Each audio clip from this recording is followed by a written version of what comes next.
Wolf Pack, what is going on? It's your boy, the Wolf of Rose Street. RoseStreetJournal.com. We breed and feed you fantasy wolves here with another best ball mania, talking today about late round steals. I, of course, am the Wolf of Rose Street at Rose Street Wolf, and I'm joined by my man, the Mo, and we are going right into the draft. I kind of just wanted to make sure it could load and work for us, and we were the last person in, so the draft has started. We'll be drafting pick number 6 while also talking about 12 late round steals that we absolutely love at cost. So while we're going, I'm going to kind of rave about my first player, and then we'll make our pick. We'll move to Mo, and we'll just kind of wing this as we go. Get all your questions in.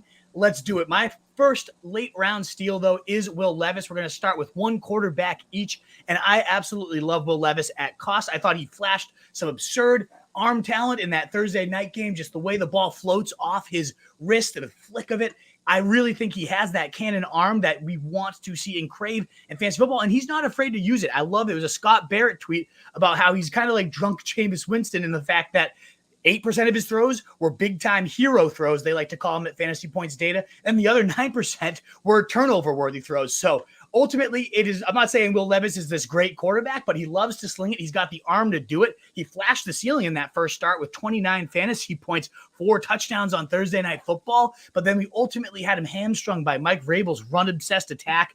From that point on, he never topped 23 attempts. He was below 20 in 7 of 9 games, and that's consistent with Vrabel. Bottom 3 in attempts in 5 of 6 seasons. No bueno. But Callahan, the new head coach there, I think that's going to be huge. Top 7 in attempts in 3 of 5 years, and in Burrow's 2 healthy seasons, they were top 7 in passing yards and passing touchdowns as well. He's worked with Burrow, Stafford, Manning, and already Will Levis is talking about that's the tape we have been watching to install this system and how pumped he is for it. So I love Will Levis as a late round sleeper going right now around pick 179. I think he is an absolute steal.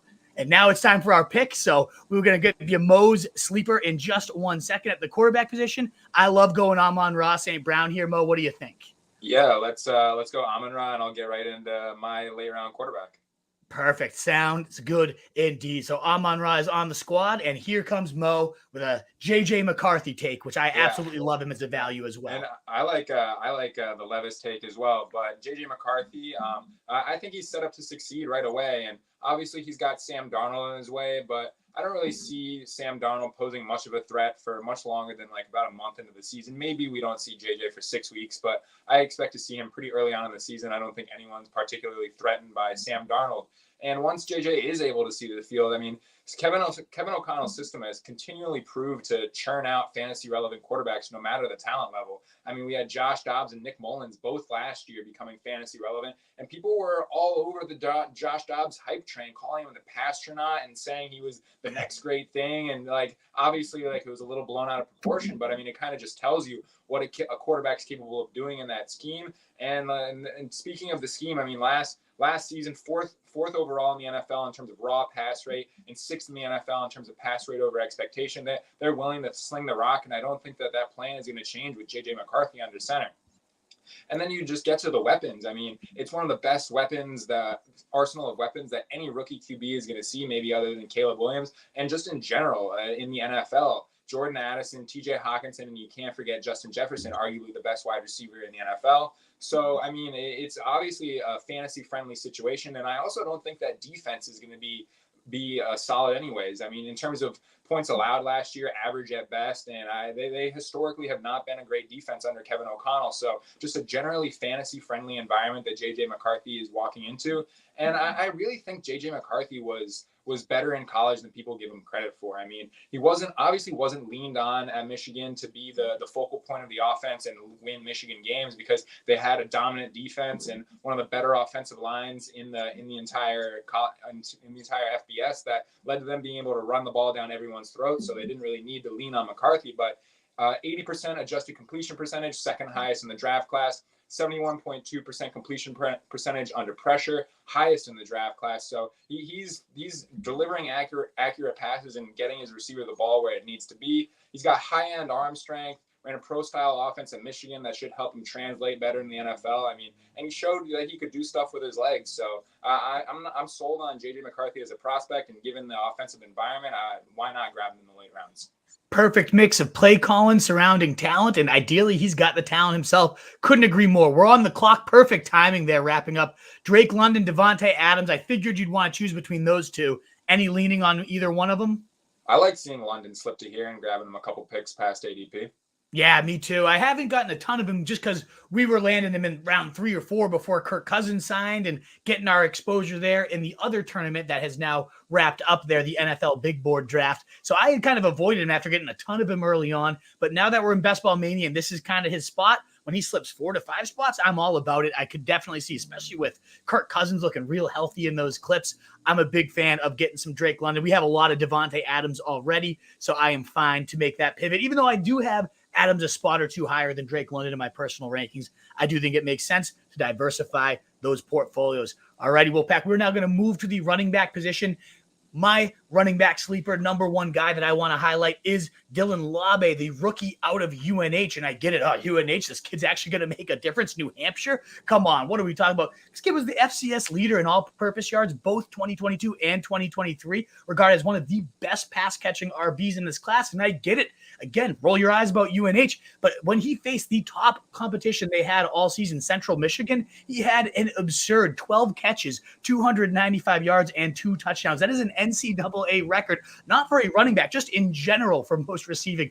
Absurd performance there. He also is a Senior Bowl standout. You love it. Then you go to the Raiders, vacated 289 opportunities. That's the 6th most in the league. 63.3% of their touches are up for grabs with Josh Jacobs now departed. It's a pretty barren depth chart besides Zamir White here, and Todd Telesco has a history of identifying these pass-catching backs and picking the right ones. He's got Danny Woodhead on his resume. He's got Austin Eckler on his resume. So why not trust the guy who is now comparing both of those guys to that pick? He said he's got a long way to go to hit those levels, and of course he does, but he said he sees traits of both of them in him. So I love it. I think it is a awesome opportunity here for Dylan Laube for a 6th-round talent. I get it, the draft pedigree, all that, but I think he is in a perfect spot to have a day one impact as a rookie, including in best ball leagues. And we are now on the clock, Mo.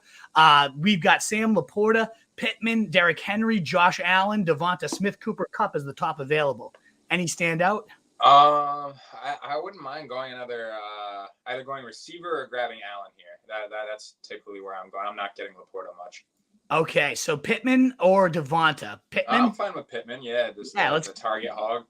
Let's give it a roll here. The ceiling's not super high, just because obviously the ceiling's high, just given the volume. But I like grabbing Pittman. He's gonna get a ton of targets. But I'll get on to my first running back, rookie Bucky Irving, drafted to the Tampa Bay Buccaneers. And this is a complex argument, but I really think he's got a chance to earn the RB2 role pretty quickly. I mean, it's a bit messy. You got Chase Edmonds there as well as Sean Tucker, but they gave Sean Tucker a run last year, and he didn't really do much. I mean, I think they're about ready to move on.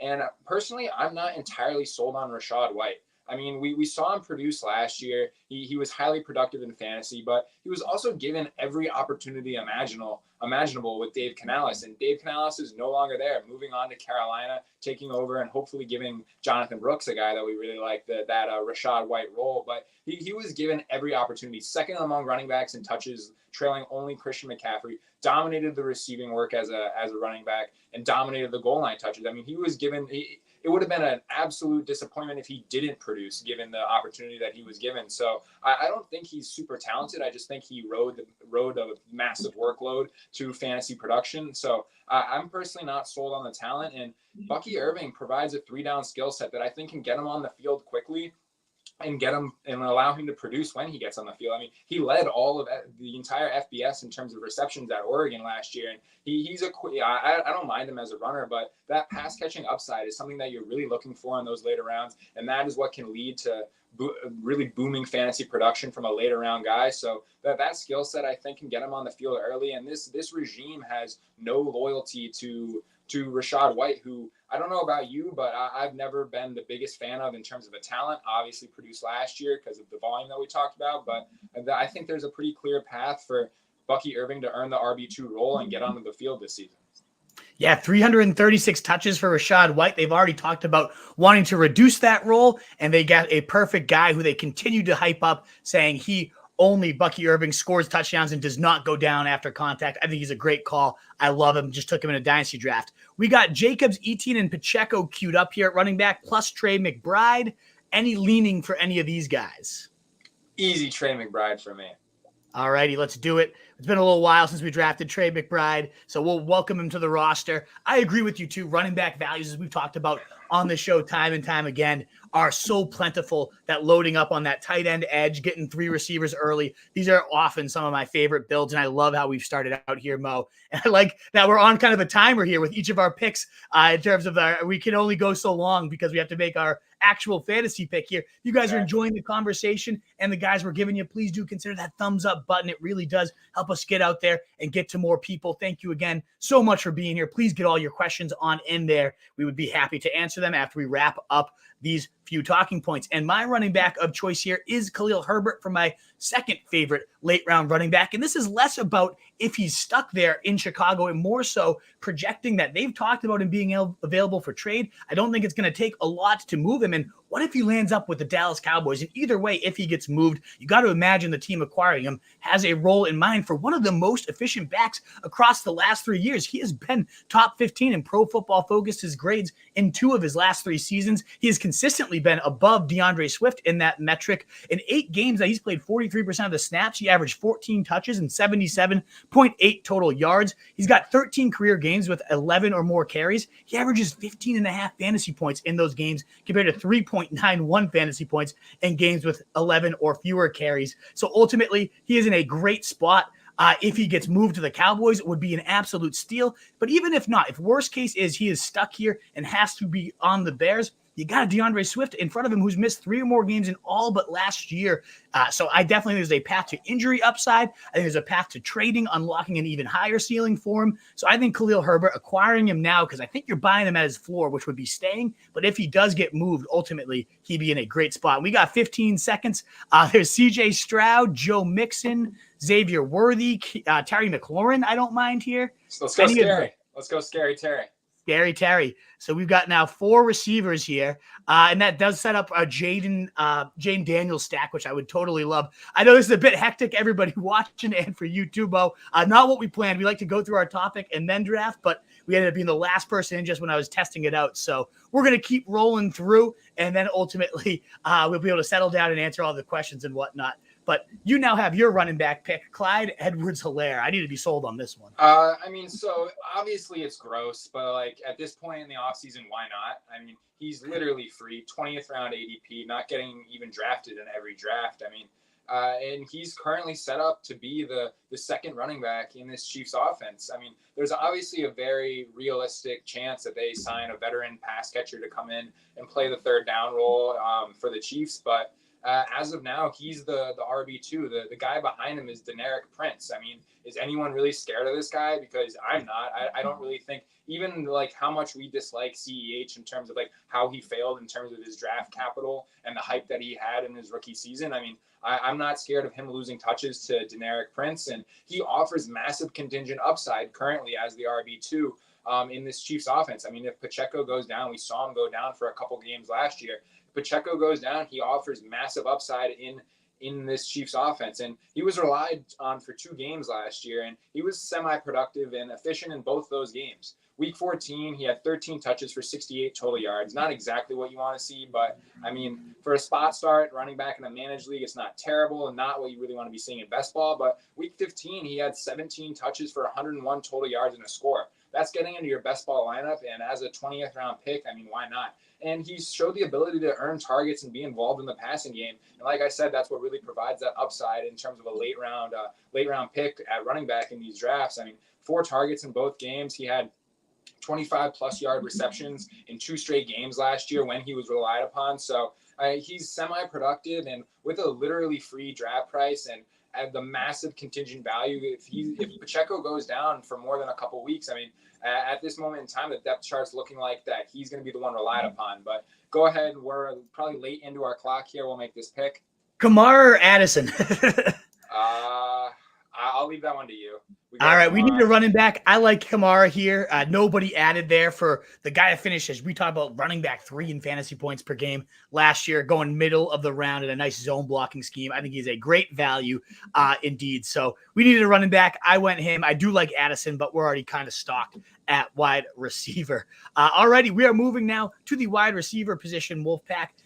My favorite wide receiver sleeper right now, late round value, is Demarcus Robinson. 2.24 fantasy points per target, was the wide receiver 6 in that metric. Great efficiency because he was so lightly used until week 13. He scored a nice bomb touchdown, ultimately scored 15.5 points that week. And ever since that span, he had 13 or more fantasy points in 5 straight games, scored a touchdown in 4 straight, was the wide receiver 12 from week 13 to week 18 when he was a starter, wide receiver 20 in fantasy points per game as well. Legitimately a wide receiver 1, though, in total fantasy points. And now you got Ben Skoranek gone. They drafted Jordan Whittington in round 6. And I'll never discount a Sean Payton round 6 receiver. I get it. But he, from everything I've read, is more so that kind of willing blocker, the guy that would more so fill in if something ever happens to Kupp or Puka, and not quite the field stretcher of Demarcus Robinson. So I think this guy has that potential to fill that Brandon Cooks role. We've seen 3 top 36 wide receivers in this offense. Plenty. They run 3 wide receiver sets at the highest clip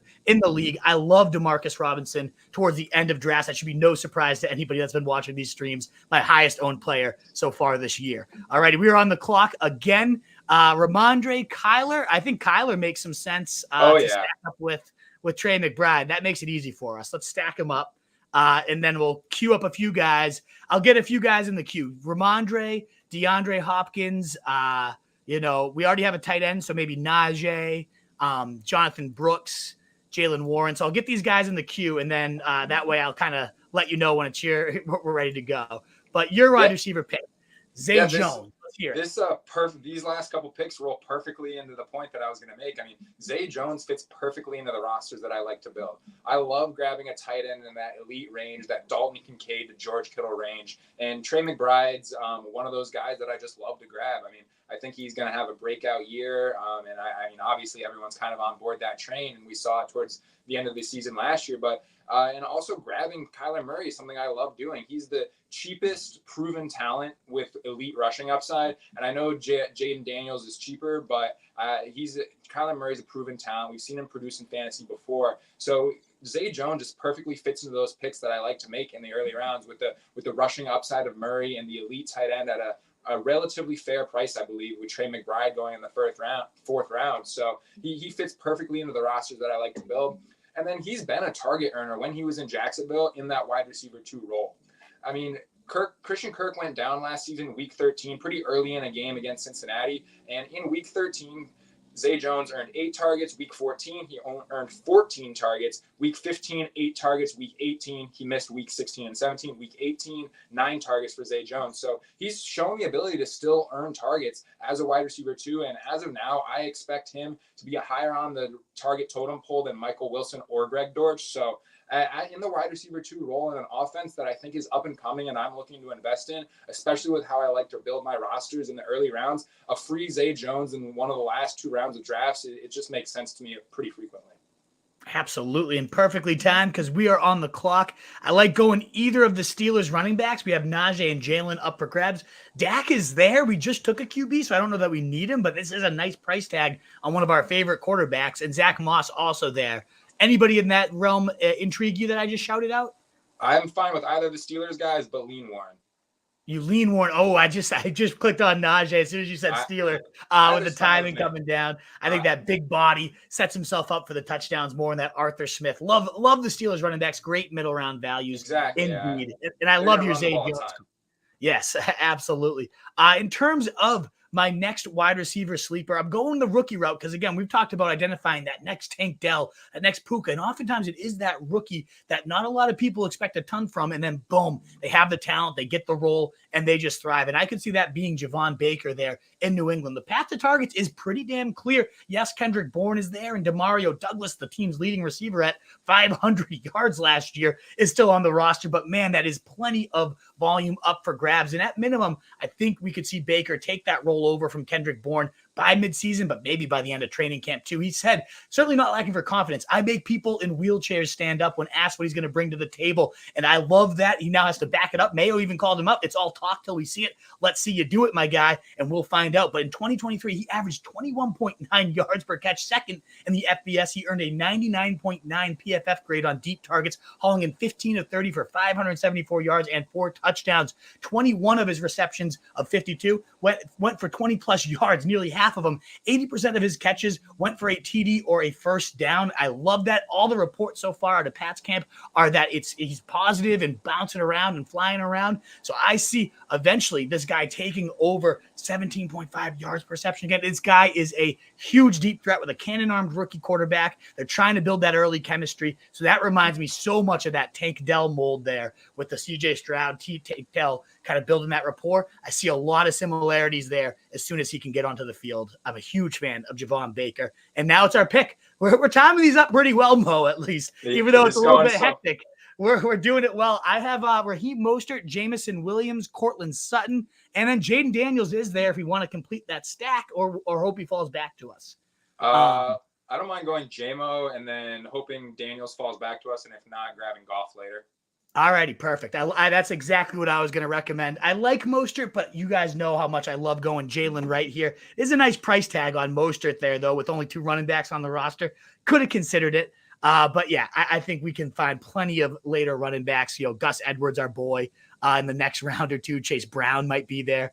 So plenty of guys. All right, Mo, who is your next wide receiver guy before we make our next piece? Your favorite late round steal at wide receiver after Zay Jones. This is just like, this draft is playing perfectly into like the rosters that I like to build. I mean, Luke McCaffrey is just another guy that I like to work in because Jaden Daniels, I almost said Jaden McDaniels there, the Timberwolves player, but Jaden Daniels, the cheapest QB with truly elite rushing upside. And I mean, we just all know the fantasy advantage of having one of those guys with elite rushing upside. I mean, we've talked about it time and time again. Getting a 700 rushing yards is basically a lock for being a top 12 QB. Mm-hmm. And 15 to 16. Yep. And I very much see Jaden Daniels, unless he goes down, getting to 700 rushing yards and playing well. So getting a cheap stack in Luke McCaffrey with Jaden Daniels is something that I love doing. And Luke McCaffrey, I'm just grabbing him just generally because there's such a clear path for him taking over the slot snaps either immediately or early on in the season. I would be shocked if it's immediately, but pretty quickly into the season, I wouldn't be shocked if he's the main slot guy in Washington. I mean, just looking at the depth chart that they have, it's Olamide Zaccheaus, the journeyman who's been on a bunch of different teams, Falcons and Eagles. We've got De'Ami Brown, a guy who I've never been a fan of and never has really been an impact in his time in Washington. And we've got Jamison Crowder, the old man veteran who isn't really going to make an impact in my opinion. So I just don't see a lot of competition for him to not get slots out or routes out of the slot. And then the second option in terms of the receivers in Washington is Jahan Dotson. And I'm not completely sold on him. I mean, we know he had a productive rookie season and had a bunch of touchdowns, but everyone was disappointed. I mean, he was that guy who was pegged to be this year 2 breakout. And maybe I'm just overlooking a little bit too much in terms of how he failed to live up to expectations last year. And maybe it's just a year 3 breakout for Dotson. I mean, obviously the offensive situation wasn't great last year for fantasy production out of wide receivers, but I'm not completely sold on Dotson. So I just think there's a lot of paths for him to earn targets in this offense. Absolutely. I think all of it makes sense. I've been loading up on McCaffrey since we started talking about him. Also because I've been loading up on Jaden Daniels. We are on the clock. Sadly, Daniels did go, but Gus Edwards, my boy, is sitting there as the Singletary, Shaheed, and Zeke, probably the top guys I have queued up. Mike Williams is there, but I know you're not a fan. Zeke or Singletary or Gus. I mean, they're all kind of like in the same bucket for me. Yeah, I went Gus just because Zeke's ADP is right there in the next round, and I think there's a real chance he could fall to us, and we could just go back-to-back running backs. That would give us Kamara, Najee, Gus, and Zeke, and I would feel, for not drafting a running back till pick 67, I'd feel real good about that backfield for sure. A lot of volume, even though if it's ugly volume's all that matter at the running back position. Well, wrapping up here with our favorite sleeper tight ends, I'll start us off with Jonnu Smith, my highest owned tight end so far through these drafts, nearly 35% of them. And here is why. Yes, I get Tyreek Hill, Jalen Waddle, target hogs, no doubt about it. Maybe OBJ now ahead of him too. But the Dolphins did run 11 personnel on just 44% of the time, just like the 49ers, very low 3 wide receiver sets. And that's where McDaniels hails from. In fact, Durham Smythe, nobody played 78.1% of the snaps. That was 11th among tight ends. He also was top 15 in slot snaps with 234. And then you look at, McDaniels has never had a productive tight end. Well, he's never had a weapon like Jonnu Smith. And what does McDaniels do better than anybody? That is scheming up speed. We talk about it with the running game, but also the passing game too. And Jonnu Smith last year had the 2 fastest miles per hour ball carrier speeds on his 60-yard touchdown, and then yet another 20 mile per hour one on another reception. So fastest ball carry touches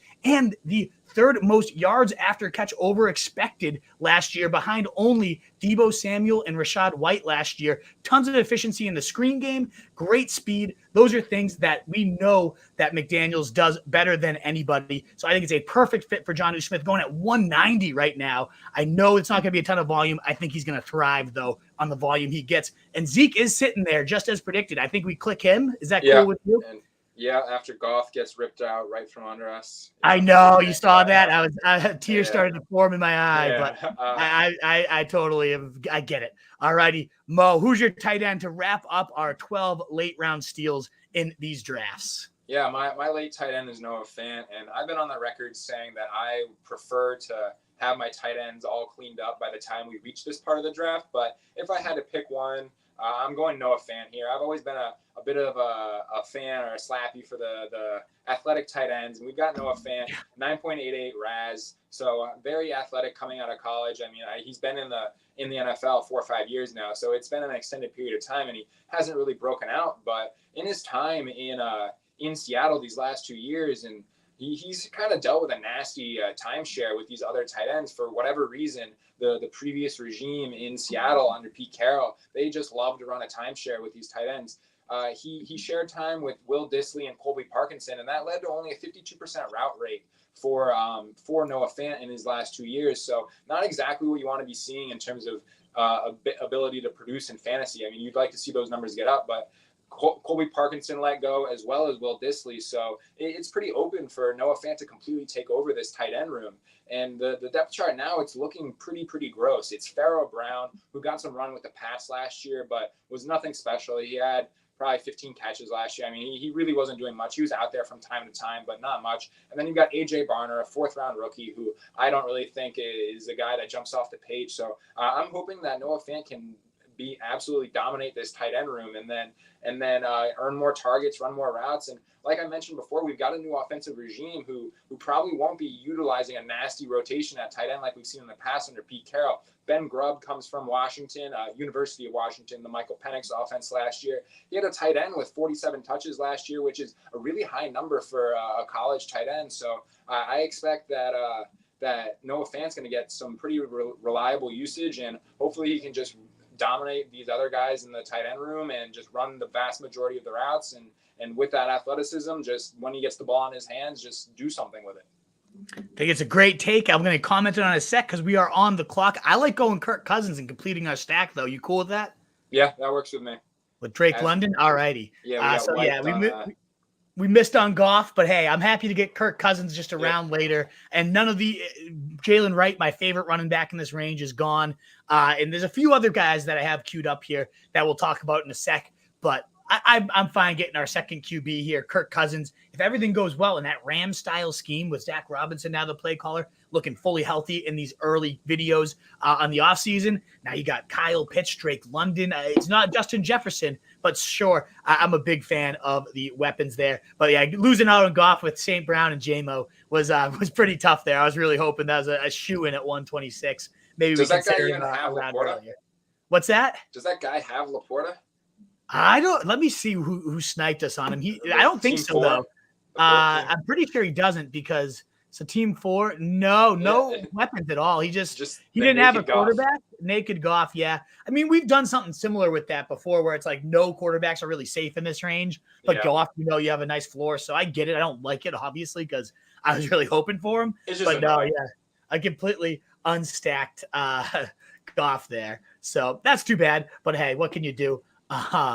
Those wraps up our late round sleepers, though. I hope you guys enjoyed. Marshawn Lloyd is still on the board here. I was hoping to get him last round.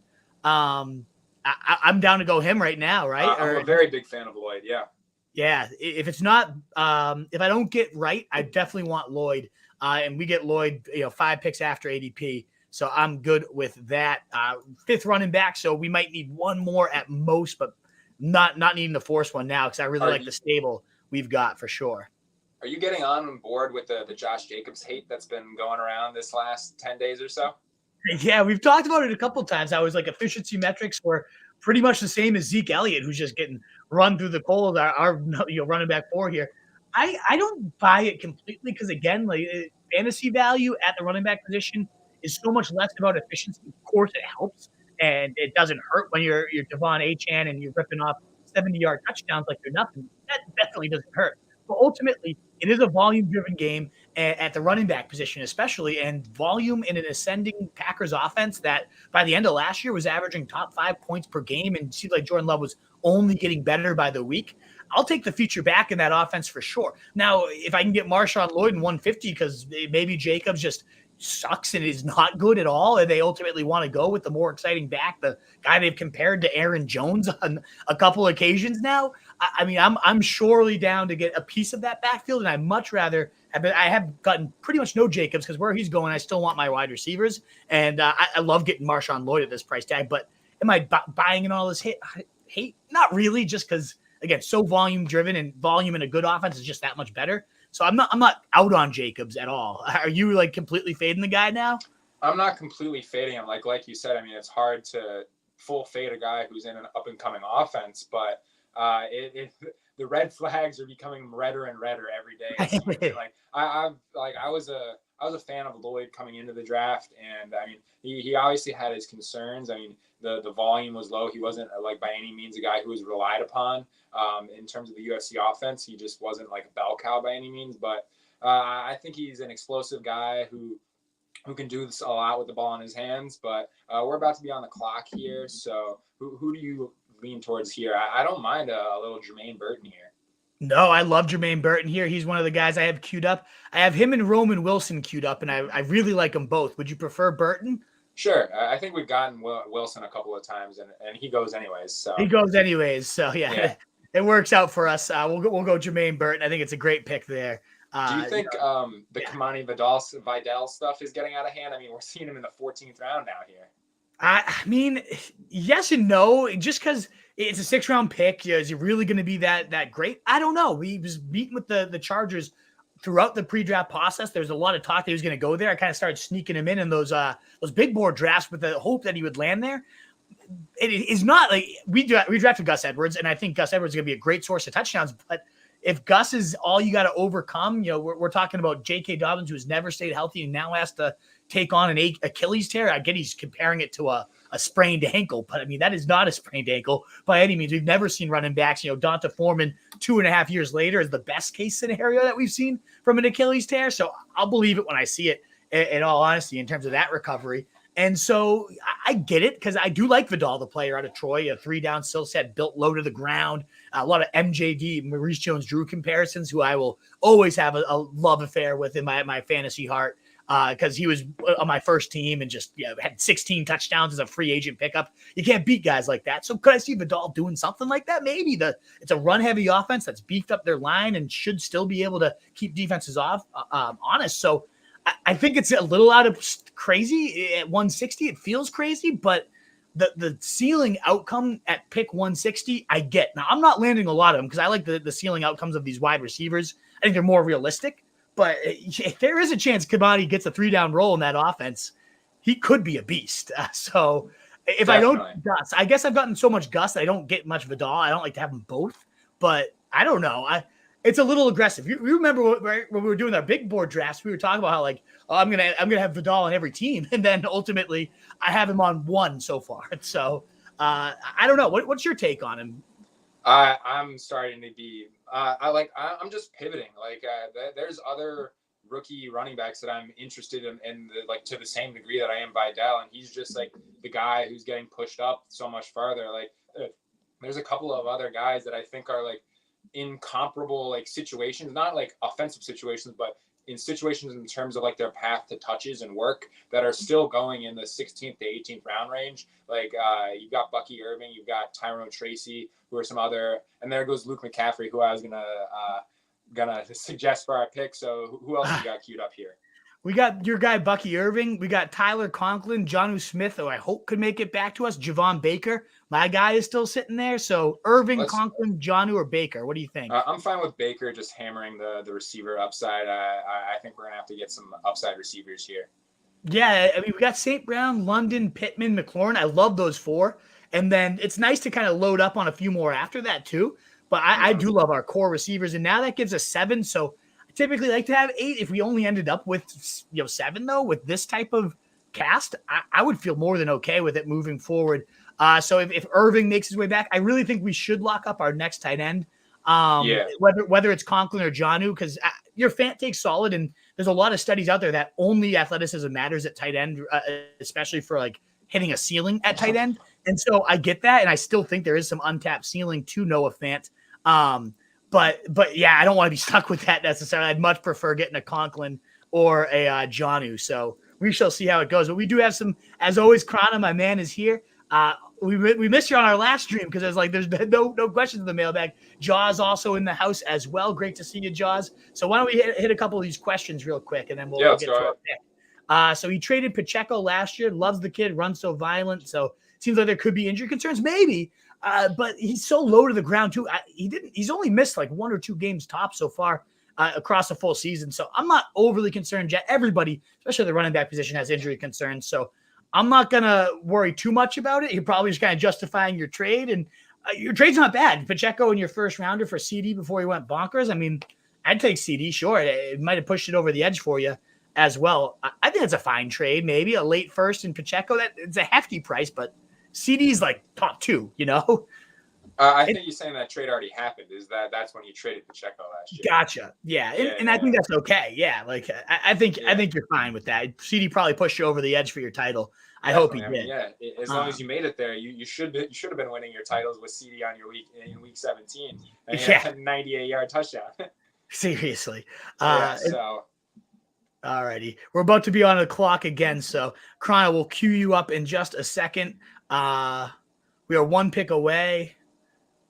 I'm worried because all the tight ends are starting to fly here. All right, Jonnu's still there, so we can go Jonnu. You good with that? I'm good with that. Yeah. I'm always all right. With that. And then we'll get to Krana's questions as well. So he's saying Chuba worth a steal pick too. I mean, so here's the deal with Chuba. I don't like it. Like I think Jonathan Brooks will soon enough be the guy. I know me and you have talked about that, Mo. That we both like Brooks a lot. It might take a little while though. So if you're doing like a 0 RB build and maybe you even are pairing Brooks and Chuba, like I think there will be a little bit of a bridge period where Chuba is going to get the 12 to 20 touches to start the year. We know Canales' system's a good one. We know they beefed up the line. I don't know that I buy Bryce Young to turn it around and have a great sophomore campaign, but if he does, there's going to be some upside to having pieces of this offense at reduced prices. So I totally get the narrative, and I think he's a good bridge to rookies on your roster, the Jalen Wrights, the Marshawn Lloyds. I don't hate it when he falls because at this point he's so ugly in people's eyes that like he went here at 157. I don't love that, but I got him at 185 in a draft recently. It's like I'll take even if it's 4 to 5 weeks at the early season. He's probably going to have a few 15 to 20 point days. He showed he can eat volume and do solid stuff. So I wouldn't call him a steal. Wouldn't call him someone I'm excited about, but is he somebody that can be useful on your teams, especially when he falls? Yeah, I think so. Do you feel any differently, Mo? Yeah, I was just going to say it's really just a guy that I'm only taking when I'm really punting on running back, just because you're going to get those 4 to 6 weeks of production early in the season, and then you can transit. So you're locking that up early in the year, and then you transition over to like the rookie running backs or some of the more handcuff long shot running backs that you hope give you production down the stretch. So just in terms of, like you said, bridging the production from your running backs and grabbing him for the early season production, I think that's really the only situation where it really makes sense to be grabbing Hubbard.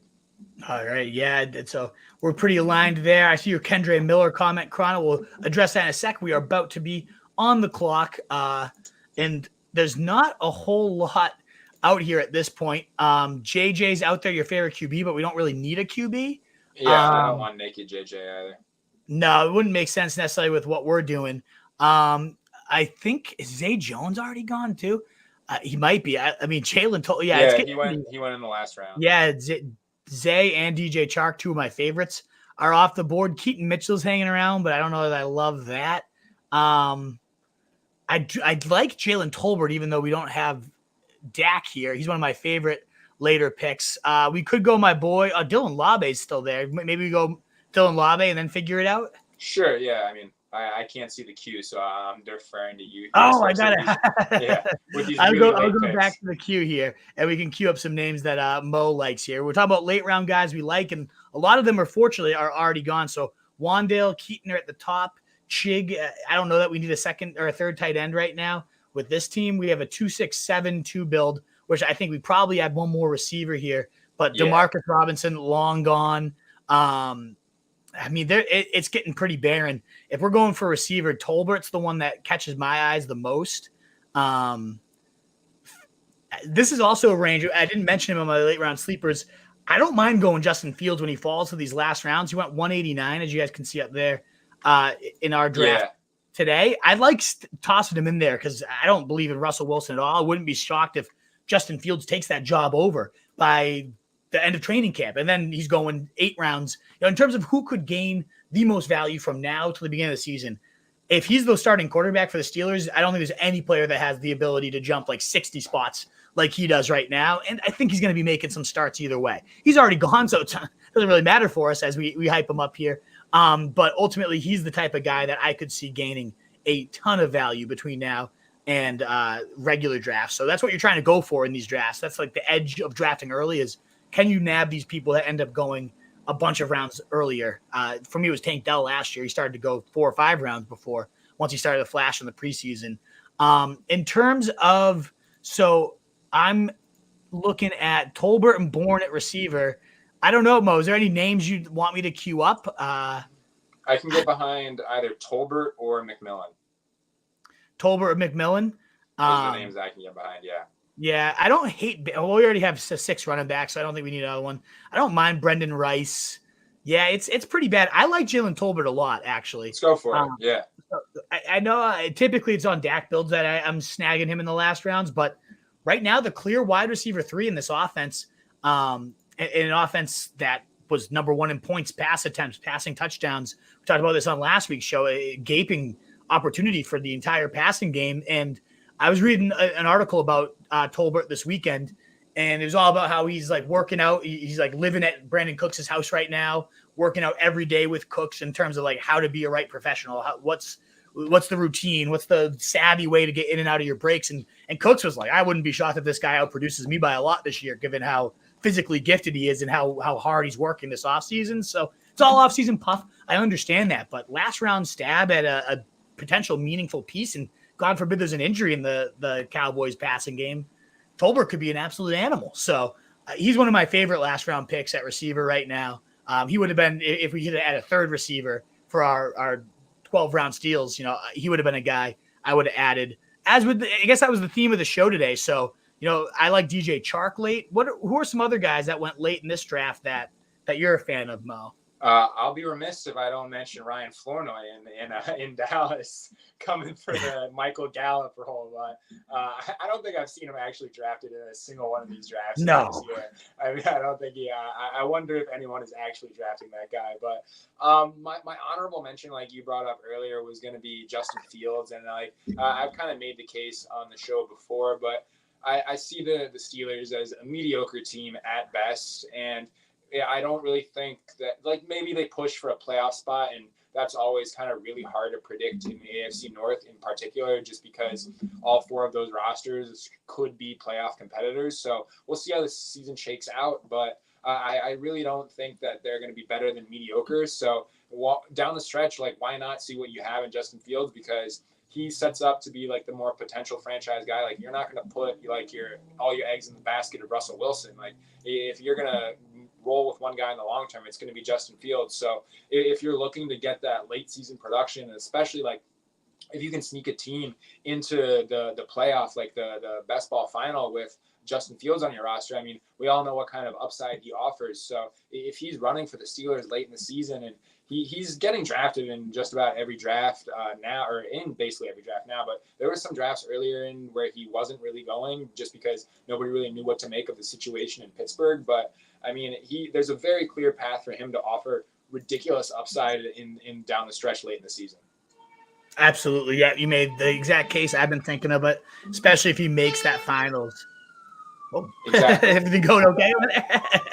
Oh, yeah. There's an ambulance just running down my street right now. They're coming for him. Yeah. Mo's going to get ripped off the stream live here, folks. Some live action. Someone's going to bust my door down.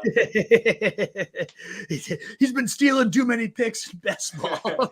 Stupid. But oh, man, let's wrap up. Mailbag? Yeah, exactly. Let's wrap up a few of these questions here. And then I guess we'll call it a day. That was a pretty fast one, though. I mean, hey, if I fire up another one, honestly, I probably will either way. So if you got to get out of here, no worries. But I might fire up another one after this. I wouldn't mind getting the second draft going. Yeah, we can do that. Yeah, because we didn't really get to just like have our natural draft flow talk, which I know a lot of people enjoy and talk. So I'll enter one. We'll see if it's launched by the time that this is going. It might have to be a Chihuahua because it looks like the Best Ball Mania is waiting for 9 people. So that might take a little while to fill. But hey, if you guys want to draft with us, we'll answer these questions and then I'll try to jump in a Chihuahua if the Best Ball Mania is still not full by then. Kendre Miller worth a steal if Kamara goes down. I'll tell you this. I haven't drafted Kendre Miller once this year. I don't know. Do you have any thoughts on Kendre Miller? Because to me, it's just a pure handcuff. And even if it comes to fruition, we got Jamal Williams still there. Taysom Hill vulture. Like, I just don't. Kamara is the value there because he catches so many passes. Other than that, there's really no clear definition. And even if Kamara went down, I don't know that there would be. I don't know.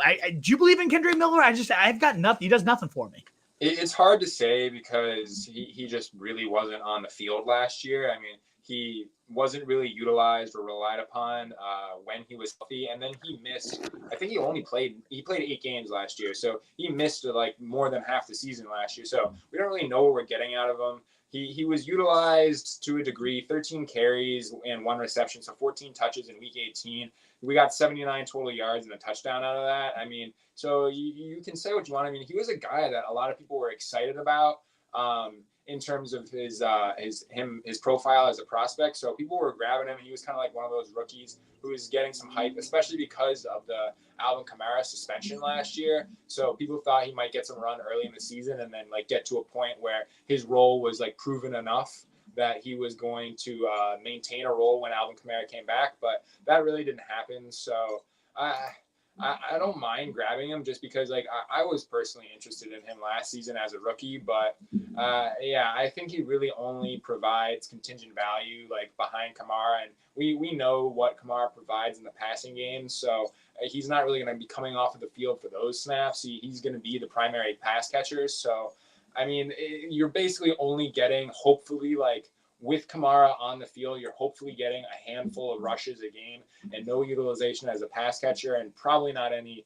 utilization at the goal line. So, yeah, he's basically just a handcuff, and I don't really know what upside he provides because if Kamara goes down, like you see Jamal Williams gets the goal line role, he probably gets the short yardage role. So, what are you getting out of Miller if Kamara even goes down? Like you're getting probably an in between the 20s kind of guy and some receptions here and there. So I'm not entirely sold, but I mean, it's not a guy that I will have 0% of, but it's not anyone that I am super interested in drafting. Yeah, I haven't gotten much, if any, of them, just because even when Kamara was out last year, we didn't see much. I know he's hurt, he's dinged up, and I was intrigued by the kid at TCU, but I don't know. Certainly nobody on the The only value Kamara provides is because he has games with 14 targets. Like, we talked about that before, and like, unless somehow Kendre Miller like expands his game to be like an elite pass catcher, I'm not really seeing it in this Saints offense. I agree. Indeed. Thank you guys again. 217 of you here with us. We're ideally going to fire up one more draft, but if you guys like what you're hearing, please do consider that thumbs up, the likes, the shares, the retweets. It all so greatly helps us out. All our content is at rotostreetjournal.com as well, including my best ball rankings are up there, updated almost every day at this point as I draft and study the ADPs and figure out who I do like and who I don't, making moves on those nearly every single day. So check those out Wolf Pack. We had Curtis Samuel, also a steal. We've talked about Curtis Samuel quite a bit on this show. And ultimately, I agree. Joe Brady used him so well when they were together in Carolina. And second in terms of wide receiver total touches because he had 40 carries as well that year. So opportunities were as ripe as you can get. And maybe a few years older now, we don't get quite that level of usage. But you look around him. I mean, yeah, Kincaid, love him. Think he could lead this team in targets. Keon Coleman, I think is obviously a polarizing prospect, but I'm a big fan of the fit and think he could do some good things too. But there's a very clear role for Curtis Samuel, no matter how those other guys do, as a move around piece for Joe Brady in a Josh Allen offense that we probably expect no matter what, 30 passing touchdowns at minimum. And Curtis Samuel's been a big touchdown guy in the past, despite his smaller stature. So between the creative usage, the tons of varied and schemed opportunities, I really like Curtis Samuel. The only issue is he's going right now around running backs that 270 touch running backs. So where did he go in our draft? 90 right here. So, right around Najee Harris, who we got, Jalen Warren, Zach Moss, Raheem Mostert, some of these running backs that are just going to see 250 to 300 touches. It's a little tricky. It depends on your build and whatnot, but I'm a fan of Curtis Samuel. Yeah, the only thing I can really say is obviously his role in the Buffalo offense, it's appealing, but yeah, he's going in that range where you have to grab a running back there. If you're in the 8th, 9th round and you're not already set up with your wide receivers, you're kind of screwed to begin with. So if you're in a spot where you absolutely need to grab a wide receiver where Curtis Samuel is going, I'm not that's not a roster that I'm going to be a fan of to begin with. So I just find myself going running back in this range just because I've found myself set up with wide receiver earlier in the rounds, and I'm just grabbing the running backs. Like you said, yeah, there's just so many running backs with projectable volume here in this range. So I mean, it's just it's very there's not very many drafts where I find myself needing a running or a wide receiver in this range. So I'm just not getting to him as often, but. In redraft leagues, we'll see where the ADP shakes out, but you obviously you're not going to be hammering wide receiver in the early rounds to the degree that you are in best ball. So it's because of the role is obvious and you want to buy pieces of a Josh Allen offense, but just with how ADP and roster construction is shaking out in best ball right now, I'm just not getting the Curtis Samuel that often. Totally agree with it all. That's my roster construction, unless it's Josh Allen based. I haven't got them, but I do really like it. Krana. And if you are strapped for wide receivers and looking in that range, between him and Jamison Williams, it's a toss-up to me. Who I like more, and I probably will typically go Curtis Samuel, honestly, if they're both sitting there around pick 100. Freiermuth, a nice pick that late. He went 144. I kind of searched him while we were answering that question. 144 here in this draft. And we do have a draft starting, so we will fire up another one. We are going to be at pick 8, it looks like. Still haven't got that number 1 on one of these streams other than once, I think. Hoping to get it one more. time. But hey, pick 8. We'll see how this one goes. I'm excited. I don't know if I've picked at 8 for all the drafts I've done. That might be a first here. So I'll pull up the big board here. You guys can watch the draft as it's unfolding. But Freiermuth, a nice pick that late. He ultimately went. Oh, so we got to re-pull in the screen share because that one just X'd out. 144 here. I like it. I'm not going to say I'm absolutely in love with it. I don't know. Fryer, he didn't use Arthur Smith the Titans were a good focal point in between Pitts and Jonnu combined, but it was such confusing usage. And I don't know that they have another guy on the roster that will kind of be that thorn in Kyle Pitts' side as Freiermuth. He's got a pretty clear path. So I get it. I see it. I just think this team is going to, what we know with Arthur Smith, what he's going to do is run, and run some more. And I think Rome Wilson can work those middle areas of the field well too. So I see him as probably the 3rd on the target totem pole, especially with how active running backs are in that offense in the passing game.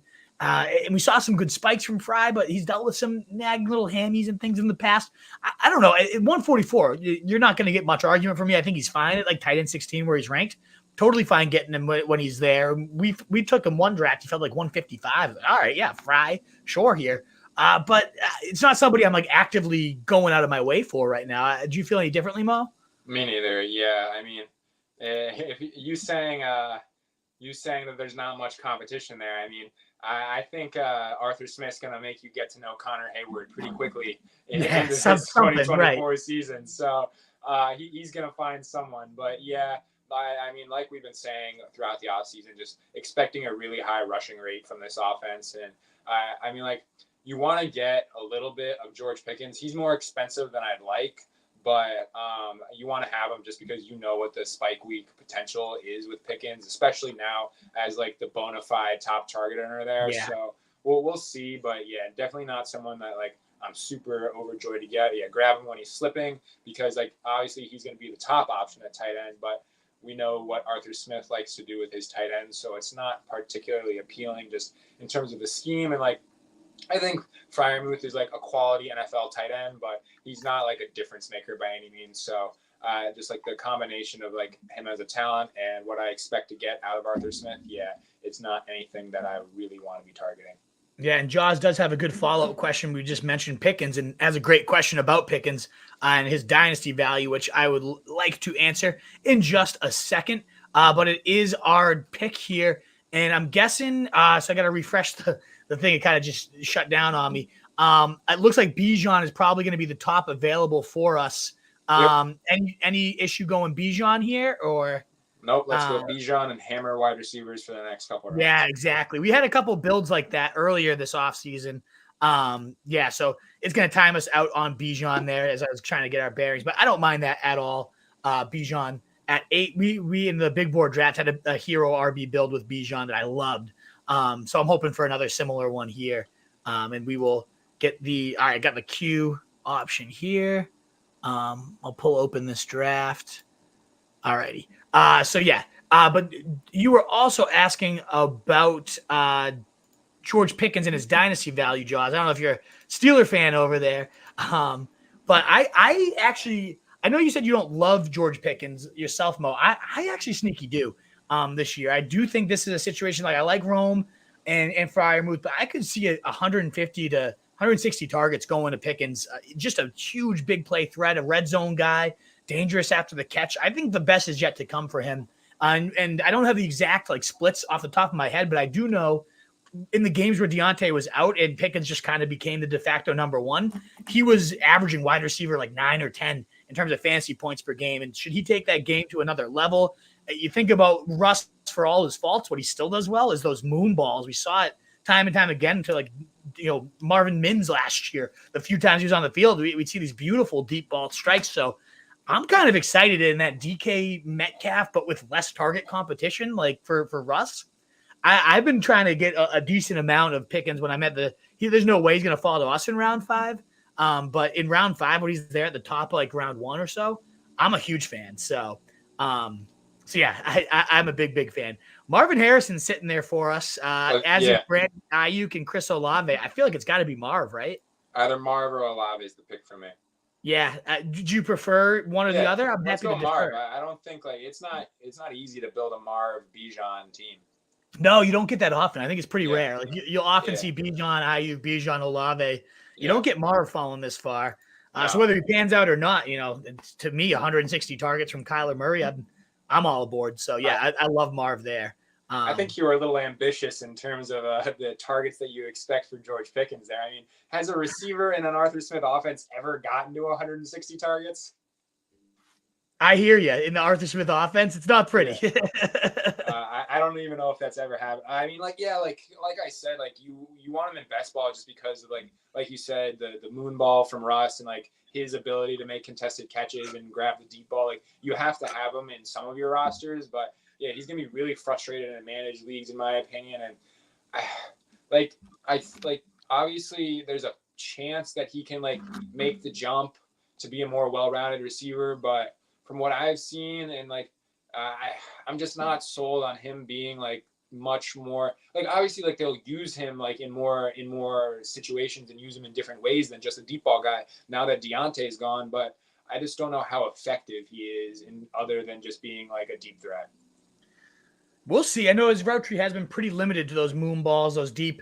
That's fine. I don't think it needs to be. I think he has a little bit of an untapped ceiling to his game that I'm excited to see if they do tap into it. And the few times we've seen him get those kind of short yards looks. But we didn't really answer the question Jaws asking about him. In a 1 QB dyno, what pick would he be? And so I do mostly super flex dyno. It's a little tough for me to switch over to 1 QB, but I imagine much more valuable than he would be in a super flex. So I got to think as high as I am on Pickens and what I think his career trajectory could be from here on out. I personally, without knowing what like keep trade cut, you got to obviously study the market and see what they're at, but I'd be probably higher than market. And let me know, Jaws, what you typically see him going for in these type of deals. But I personally, like, off the top of my head, I'm like, none of the big 3 wide receivers of this draft would I ever want Pickens ahead of. Well, now we're getting in like the Xavier Worthy range. I'd probably rather have Worthy. I'd probably rather have Ladd, but like you could certainly make the argument right in that like round 1, pick 7, 8 or so. I really do love Pickens, and I think we're going to see that continue to go up. So I don't know what he's going for. And like if he's falling to 2nd round draft picks right now, I would absolutely pull the trigger. Late first, I think I'm right on board there too. There's just a handful. Like this is a good receiver class. A lot of guys landed in really good spots too. So it depends on how win now you are as well versus like taking that untapped. But again, he has an untapped ceiling in my opinion. So just off the gut without knowing any of where he's going in dynasty leagues right now and what his price is, I'm saying, 108-ish and beyond, I would probably consider. It feels a little aggressive. It does, but I like super flex. I'm trying to imagine it without super flex, without those QBs being important. And I could definitely see a world where Pickens is worth like a late first is what I'm considering it. I don't know if that's what he's going for, Jaws. Let me know what you're kind of seeing as the market value for him. And we'll get to you, Krana. Good question about Komet and JJ McCarthy. Everybody else out there, if you want to get your questions on in, please do. We'd be happy to answer them all. We're up in 2 picks here, and quarterbacks are flying more so than typically ever see. We're setting up to find a decent value at receiver here. I mean, Nico just went, which would have been awesome. Diggs and Waddle are there. I personally don't love Diggs. I'm going Waddle if he's there. I'm probably just going between either one of the 2. Yeah, me too. As much as I don't love Diggs, I'll take him at 30. Waddle's there, so yeah. I would have been ecstatic had Nico fallen that far. But nice. I'm all about that's a great value for Stevie Ball game. Getting him. This is gonna be an interesting draft because I haven't seen one go like this. So I have a feeling it's time to buckle up, Mo, and figure out what's gonna happen with this draft because this is strange. You don't see the quarterback run like that, especially with Lamar there. That's a little bit strange, but we'll see that quarterback run in the 3rd round is not what we saw it last year more so, but not as much this year. You're more used to seeing some of those guys go in the 4th round, especially Lamar, and Hurts slips to the 4th round a lot. But I mean, we're setting up to be able to get some pretty solid values at receiver. I mean, I don't think I've ever seen Waddle available this late in the 3rd. So that might have to do with like our drafts. Like you mentioned, we haven't really been drafting much from the 8th slot, but I mean, you don't see Waddle there very often. No, I typically see him going 24-25 range. Yeah, the turn. Could see a huge rebound for Waddle this year. Such a monster rookie year, great sophomore follow-up, and not bad when he was fully active and healthy last year. Just had a tough time kind of stringing together game after game, but you can't play the injury roulette. Maybe he is a little more injury prone. We discovered that throughout the year, but he didn't really deal with too many issues to start. I'm a huge fan of Waddle. And especially this late. So, to start with Bijan and then get 2 guys in Harrison and Waddle, who I consider going probably 5 to 6 picks after where they should be. I think this is a phenomenal. I'm glad we decided to stick around for one extra one here. This is so good. This could be an interesting one. We said we wanted to hammer receivers, and right now they're presenting the opportunity to be hammered, no doubt. But again, 250 here. I'd love to see it. A couple streams ago, we got to 500. So any help you guys can give us and that thumbs up button, like, shares, retweets, a lot of really nice comments coming in, that we deserve a bigger following and you love our content, whatnot. That's so appreciated. It really is. It means the world, guys. So thank you so much for giving us the praise. I won't be above saying I love to hear it, but also if you do love it and you want to help the boys out, any like, shares, retweets to continue helping us grow is so greatly appreciated. Thank you again, guys, for being here. And it's going to be our pick, and then we'll get to you, Krana, with a bunch of great questions and discussion points. And Cooper Kupp sitting there, and we're up in 1 pick. he's still there. I feel like we got to take the stab at Cooper Kupp. Yeah. Once again, Bell, Zay Flowers, and Jacobs, the other top Q, and McBride. But I like going Kupp. I was gonna say that's the only other option for me. But yeah, let's go Kupp. Yeah, McBride could be intriguing there as well, but I don't know. I don't load up on Kupp too often because I've seen him go mid-third right now where we got Waddle, to be honest. So when he falls to the fourth and I think I sent you the screenshot the other day and called myself a headline whore, but it's the truth where I was like, what is the latest on Cooper Kupp? And you Google him and the first things in all Google News are Cooper Kupp going for the receiver Triple Crown, couldn't be more motivated. Cooper Kupp working Puka Nacua till they puke. Cooper Kupp is, all the quotes, every single headline, just like, oh, okay. If there's a guy to bet back on bouncing big, I mean, there was just 3 years ago where if you didn't take Cooper Kupp in round 4 when Stafford first arrived, you didn't advance in best ball because he had the Triple Crown. And I don't see that happen. I know Puka's now emerged and, Demarcus Robinson is not going to eat too much into the role if he's healthy. And we've seen these nagging injuries. So the downside's very real, but there's a chance we get 18 games or whatever. It's the full season of Cooper Kupp. And if we get a full season, he's fully healthy and ready to roll. Like, I love Puka. I take him at 9, 10 all the time. And yet there's certainly a world where Cooper Kupp is the more valuable receiver, not even including the price tag. So I love getting him here. I think that this is exactly where I'd love to get him. I don't know. What are your thoughts on Cooper Kupp? Because we haven't talked about it much. Yeah, I don't think we've brought him up once on the show. And as someone I've always loved, just like in terms of his ability to earn targets and the connection he has with Stafford. But I do think the Triple Crown's a little bit out of reach at this point in his career in terms of also just like who's there. But yeah, it's this is not a typical way drafts have been playing out recently. So this provides a unique opportunity. I don't think I've ever been able to even have the opportunity to put together a roster that features Harrison, Waddle, and Cooper Kupp. So I just think in terms of building a unique roster and having something that you don't typically see, you really have to grab Kupp there. So here they are. By the way, as you ramble, I just wanted to show everyone the headline. So continue on, but Revenge Tour, best version of himself, Triple Crown. That's who I believe I can be. Just wanted to quickly show off why I'm getting a little bit excited over here over Cooper Kupp, but continue forward. I would hope he can believe he can be the Triple Crown. I mean, he's already done it. So right, exactly. What's he gonna say? No, I can't do it. I get that. So I'm just kind of eyeballing the picks here and just hoping Trey McBride gets back to us. And we're setting ourselves up for yet another Kyler stack. The guy you were considering going in 41 where we took Kupp might make his way back to us, which is absolutely insane.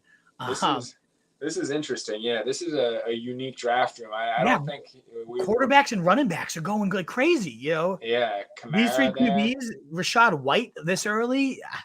I'm not complaining, but I'm not complaining either. I'm just. I know. I was looking if Amari Cooper made his way to us, would have liked to see that. There goes CJ Stroud. So either way, we're gonna get one of Kincaid or McBride, and we had this debate the other day. Who says Kincaid can't outscore him? We have the option of McBride, and it sounds like you're well into going him. Yeah, it's an easy click for me. We got Marv. We'll go grab Kyler later. That's true. We're getting easy. We're getting set up pretty nice. We got to hope Kyler falls to us, but I think half the teams on the freaking draft board already have the quarterbacks. Oh, and there you go. What? Oh my God. You're bringing up some fair points, Mo. It's pretty good that we decided to stay and fire up one more here because my goodness, this is. I can't believe Kyler just went there. Yeah, that's brutal. I know. Yeah, that's exactly right. Maybe D Zotek is tuned in, just wanted to hear the moans and groans. That's too bad. But hey, what I don't mind about this though is we could stack up Kupp in round 15. We could stack up Waddle in round 14. Cousins and Bijan aren't horribly correlated, so we might look at a patented 3-4 quarterback build here. Not 4, but hey. There's plenty of stacking options, but that is too bad. I would have loved to have Kyler. Hear me out.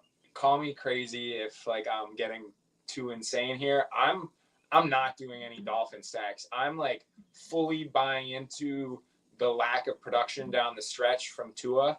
like whether it be the weather or they just figure out the gimmicky stuff from Mike McDaniel, like it's 2 straight years where he has been basically not a zero, but like not a game changer whatsoever down the stretch. So like you can attribute when you need it to the most. you want. Yeah, Exactly. I hear that's when you need the spike weeks is like later down the stretch. And like, so it's like, it's hard for me to convince myself. Like we've talked about it a little bit. I think I brought up Tua and not liking him on the show. Like he needs 3 touchdowns to get there. And he doesn't really, like the last 2 seasons, he's been in the MVP conversation through 6 weeks. And then just, 2 years ago, we know what happened in terms of the injuries, but last year just like fully tattered off and like, we're on the clock. We are on the clock, by the way. I don't want to cut you off. Yeah, I'll keep Marquise going, Brown is there with rumors that Rashee Rice could get released. I love Calvin Ridley. You know that. Jordan Addison and Ken Walker, the big 4 here. I'll defer to you, but wide receiver for me. I'm liking Marquise Brown more and more. Yeah, let's go for it. I haven't got much of him, so I'm happy to grab him here. Yeah, and I honestly, in my rankings, I think I have Ridley a spot or 2 higher. So in most cases, I am getting Ridley, but Ridley's the one that's usually there and the one that I often will get. So to get a little different here, the fact that I don't know if you saw it, it's probably hyperbole, but there's like rumblings that the Chiefs are so fed up with Rashee Rice after the latest incident that, depending on how long he's suspended, they might just cut him. Now, I don't believe that. I think it's just people looking for clickbait and trying to have hot take artists, but like, at minimum, we talked about this last week, where if he's suspended like 8 games, which is very, very, like, honestly feels almost likely at this point. Again, who knows? But you can't go into the season scheming up this huge role like you had for him last year for the first 8 weeks when he's just going to be gone for you. And Xavier Worthy, I'm a big fan of. But what if he comes along a little slow as a rookie and they have to lean on Marquise Brown at the wide receiver position, a guy who I've always loved and find to be undervalued? So yeah, I'm a big fan of Marquise Brown in these drafts. I do prefer Xavier Worthy. I think they kind of have the same skill set. Xavier Worthy is just twitchier and faster and does more, especially in the screen game. But still, I think Marquise Brown's going to have some huge games when Rice is out. And if Rice is, God forbid, released or suspended for half or more of the season, I think he could be a monster. So yeah, I like it a lot. I do like Ridley though a little bit more often, but just for the sake of getting different, doing something that we haven't done. I like him on there. I completely buy into them not scheming as many plays for Rice just because he's not going to be there. Like, I think that is a very realistic possibility. But I do not buy into them cutting Rice. And I don't remember whose show it was. I was listening to some podcast the other day, and they were talking about like the Chiefs heading into the Super Bowl, about how Kadarius Toney was like going on these rants on social media, and they haven't cut that guy. Like, it's seeming like the Chiefs require a lot for. He has some patience. A ridiculous level of patience, it seems. So I don't know if I'm buying into the whole cut narrative, but yeah, if he's suspended half the season, like, it makes complete sense that they wouldn't install more plays for Rice. So that is definitely something to be concerned about, but like we've said over and over again, just like trying not to get too overexposed to any of these guys until we figure out what actually is going to happen. Yeah, absolutely. Great takes as a whole, but the minimum, it seems like he's probably the safest of everybody there. So Cron, thank you for your patience. We're going to get to those questions after this pick, maybe after this go around to figure out what we really want to do. Do you want me to pull in the QMO? I haven't been good about that this draft, and I apologize. I mean, like, I'm just kind of going off of ADP here, but and then grabbing the guys that we like. So to me, this is a potential. We'll see who goes right here. The team in front of us has a tight end already. I'm not opposed to going, and Kittle's still there. This is a pretty big fall for Kittle. 13 spots below ADP. We already have McBride. Yeah, let's do it. Yeah, I'm never opposed to the double bully tight end and just being done. Yeah, like we want to think about tight end again. We have 2 guys with legitimate 25 to 30 point upside at a position that very rarely gets it. Like, and this sets us up for Purdy potentially later, which is, I know, but like ultimately all these QBs have gone so early that we might be kind of forcing ourselves into a Purdy situation. I'm fine with that. A QB 6 last year now gets Ricky Purcell. So I get that might not change a ton when they do 2 receiver sets, but I don't think he's going to get worse. So I really like Purdy. I think he's kind of getting slept on. So I don't mind giving us a weapon to kind of build like a Purdy, Stafford, who knows who else. Dak goes there, which I was going to say it'd be naked, but I wouldn't hate going Dak here. He's gone now. Interesting team, though. So I can see Purdy definitely getting worse. I mean, he had like literally the most efficient quarterback season of all time last year. So, but I mean, like relative to his price, I'm still interested because he's going as the QB12. And I mean, he's still got the same weapons, and I think the touchdowns will be there still. So obviously, like I think that there's room for regression, and he probably will regress. But you've got a pretty large buffer between what he did last year versus where he's currently being drafted. So he can still regress, and the pick can still pay off. So I don't think it's a bad pick by any means, given he's a fringe QB1 right now. And so yeah. I should have said, yeah, that's a really good preface. Like, you can't be, this is the most efficient quarterback season of all time. So yeah, I understand that for sure. But yeah, even if he regresses a little bit in his efficiency, volume goes up. You got a big buffer. Yeah, because even I can't imagine with those weapons and that play calling, like even Jimmy Garoppolo was averaging ridiculous numbers, and we saw what he looked like outside the Shanahan scheme. Like, I think that stuff just kind of stays. So we are up. We could go Hopkins. I think this is a really nice price tag on him, and that's kind of why I don't mind missing on Ridley. Our running backs we would only have Bijan so far, which is a little sketch. Does that sketch you out? No, we'll have a good one next round. Exactly. We'll see if any of these guys fall to us next round, and if not, the old faithful of Gus Edwards will be there to be our nice little comfort blanket. I like Hopkins a lot. I think he's very undervalued, and with a running back anchor like Bijan, I think it's smart to go Hopkins. He was who I was hoping to go, but if you really wanted Jalen Warren, I would have been fine with a Jalen Warren click there, but I'm good with this. This is interesting. In terms of quarterback, we're kind of setting ourselves up for Purdy or Levis, or I mean, like, we're gonna have to go 3 quarterbacks here. So I mean, I would love to grab our second running back there, and then just pray Purdy slips to us in the 10th. Is what I'm thinking here. And I would love to lock it depends on what running backs are there too. Like if any of these Warren, Brooks, Moss fall to us, I think yes. But if not, and Purdy is there, we'll see how these quarterbacks again going at a kind of crazy clip here. This is also the range. Like, I don't love having naked QBs, but if we're going to have a naked one, Jaden Daniels, if he falls to us, the rushing upside, Caleb Williams is still sitting there. So, there's some interesting quarterbacks that wouldn't be correlated with our squad.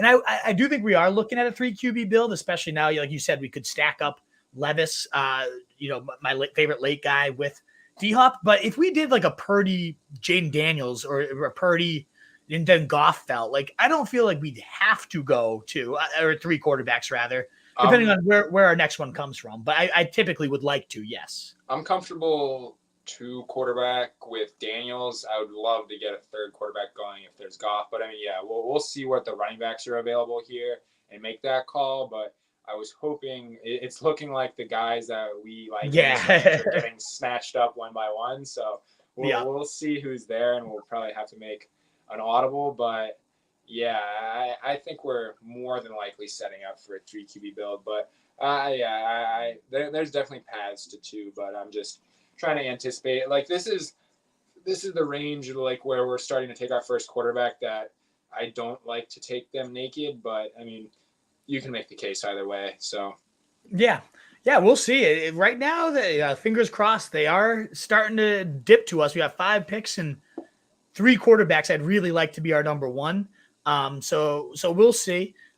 In terms of running backs falling to that range that I would want to go over them, there's none, honestly, at this point. Like Chubb, Eckler, that whole group. Javonte Williams, not a fan at all. That whole backfield's just disgusting. Eckler. Yeah. This is where I kind of like Gus, and Gus will be there on the go around. And we are up. Caleb Williams went, which I thought would have been nice. Do you want to go Purdy here, or do we go Jane Daniels and hope Purdy kind of comes back to us? Who's there at running back?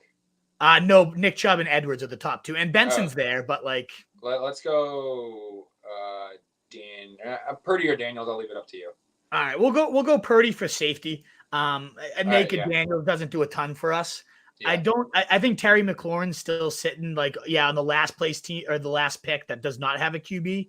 So Daniels isn't going to make his way back, but I think he probably would have just been like, screw you, and taken Purdy. And I think Purdy, I don't know. Daniels would have been interesting there, but Purdy gives us a nice floor. Daniels is as exciting as it is. He is exciting as he is because of the rushing. That does open him up to some hits, and we saw him get hurt in college a little bit. So he's a little bit trickier. I love him as my 2. He's a little trickier to trust as your top dog. He took some sizable hits in college. He did. That's you taking those at the NFL level could get ugly. I don't know. Have you seen like the Mario edit where he like gets all the coins knocked out of him when he gets absolutely lit up? Yeah, he's gonna have to get coached to some degree to not take those hits, or else he is going to be snapped like a toothpick in the first month of the season. I mean, we saw Anthony Richardson, a mountain of a man, get knocked on his ass more than a couple of times, and it's definitely, and then of course, like as we expect, he goes to the goes to the team that had McLaurin, and as expected and deservedly so. Alrighty, so we're probably looking at a running back here, and then maybe hoping like Goff makes his way back. I mean, Tua's still sitting there for Waddle, but I don't want to take, maybe the Tyreek team takes him, but I'd be fine waiting that one out, for sure. So let me, I'll pull in the queue here, and you can let me know what you think. I mean, Benson's still sitting there, and I worry about Benson a little bit for early season value, but damn, is he explosive. And it kind of goes with our Cardinals team that we're building out here. So let's do it. I could be sold in Benson, and he's there. You want to go Benson over Gus or Chase Brown? All righty. You like Benson, right? Yeah. I'm a Benson fan. I wrote up about it in our dynasty mock. He's one guy that in terms of the rookies that I really like. The path is very much there, and just like in terms of dynasty, I know this is more of a best ball redraft show, but in terms of dynasty, that's an offense I'm looking to invest in the long term. And with James Conner out the door, I mean, what's not to love about Benson? Yeah, you want to get to did Krana have another question there? Yeah, Krana's got a few more here, so let's hit these for our guy Krana. Thank you again, Krana. I missed you, by the way. We were in Chicago for a wedding a couple weeks ago. Would have been great. We had some deep dish from I got to write down the name, but would have been awesome to link up with you. So one of these days we will. I was gonna say Cole Kmet, but Bears have a stacked roster, so hard to tell how many targets. Yeah, that's the issue with Kmet is I think they'll be good targets when he gets them because they're gonna. To me, this offense is gonna take a big step. You got Caleb Williams, best prospect since Andrew Luck. They're all saying, and I don't know if I buy it or not, but hey, I mean a lot of people do. So maybe he is that good, and if he's that good, then this offense is going to be a monster because you got those 3 receivers, crazy. DJ Moore, Keenan Allen, Roma Dunze, one of my favorite prospects at the position to come out in a long time. That's awesome, but that's going to obviously you have to eat somewhere. And Cole Kmet, in terms of sheer volume, definitely going to take a hit. Now, maybe touchdowns, like the guy could get a good amount of looks in the red zone. He's 6'6", he's good in that area. So I think he could end up having like 7 to 10 touchdown upside. I like him in these kind of formats so you can get those spike touchdown weeks when it happens and not have to worry about the headache. Because to me, he's going to be like a very much a touchdown or nothing type of guy. And I don't love that at 140 or so where he's going right now. And I certainly don't love it in best ball. I mean, in redraft where you have to pick out the right weeks. He goes a little bit pricier than I think he should, given the role that I'm projecting him for. What about you with Kmet? He didn't really drop in price after they added Rome and everyone. He's still going right where he was. So I'm not. I can't really attest to the difference in price. I'm not sure where he was prior to the draft. Zeke there? Zeke is there. Yeah, I think he's definitely a nice addition at this point. Yeah, that's easy for me. It's like you said, really the only way he's getting into your lineup in terms of best ball is touchdowns. And I mean, like they're going to be there here and there. I mean, we've seen him do it over these last few years, grab a couple touchdowns here and there throughout the season. But it's just not. The upside is pretty low. I mean, like you can make the argument just like relative to like the other tight ends that are available. Like there's not a ton of tight ends going in the range. Like he's kind of like in his own area in terms of ADP, but he's probably in terms of just like the offensive situation, you can make a better case for Kmet than the other tight ends that are available near and after Kmet. So like the argument's there just like relative to the other people, like other tight ends that are available, but yeah, the target competition is brutal. Like you've got your top running back is like a notable pass catching running back in DeAndre Swift. You obviously got the 3-headed monster. So he's only getting there with touchdowns, and I don't know. Yeah, it's just not like super appealing by any means.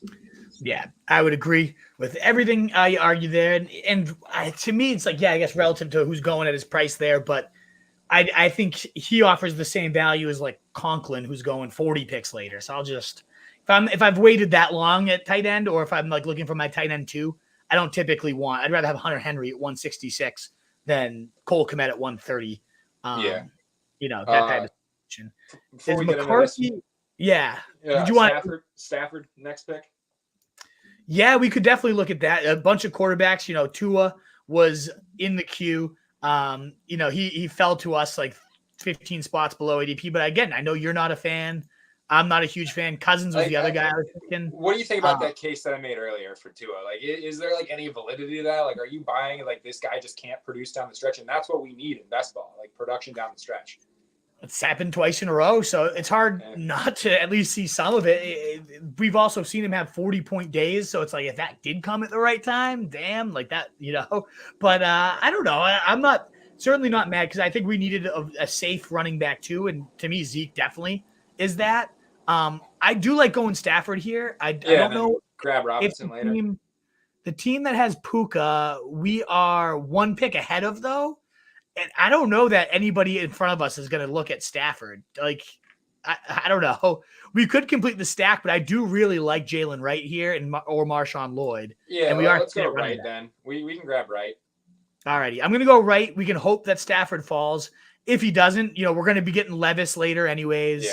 I know your love for Wright, and I don't think we have him on any of our shared teams. So no, yeah, we got to stack him up. I just like Stafford. Obviously, with Kupp would be a nice stack here, but knowing that Puka team is behind us, and then knowing that Stafford could make his way back, and if he doesn't, Baker's probably there, and it's like, it's uncorrelated with our team, but is Stafford and Baker that big of a difference? And probably not. And we'll get our boy Levis later. Maybe patented 4 QB build. Maybe we get a little Justin Fields as our last round pick. We're already talking 4 QB in round 12. I know, not pretty, folks. But no, I don't think we're going to go more than 7 receivers. I mean, we have 5 in our first 8 picks, not even 5 in our first 7 picks, and I like all 5 that we got. So add a couple upside rookies here or there. I don't think we're going to need more than 7 receivers either way. So that opens up 3 QBs, depending on how many running backs we decide we want to go. So we'll see. We'll see how this all plays out. But hopefully, waiting on Stafford works out for us. Because again, I saw that Puka team didn't take Stafford, and who knows if anybody else here would take the lunge on a naked Stafford. So that's the risk we're playing, and there he goes. Right? Yeah.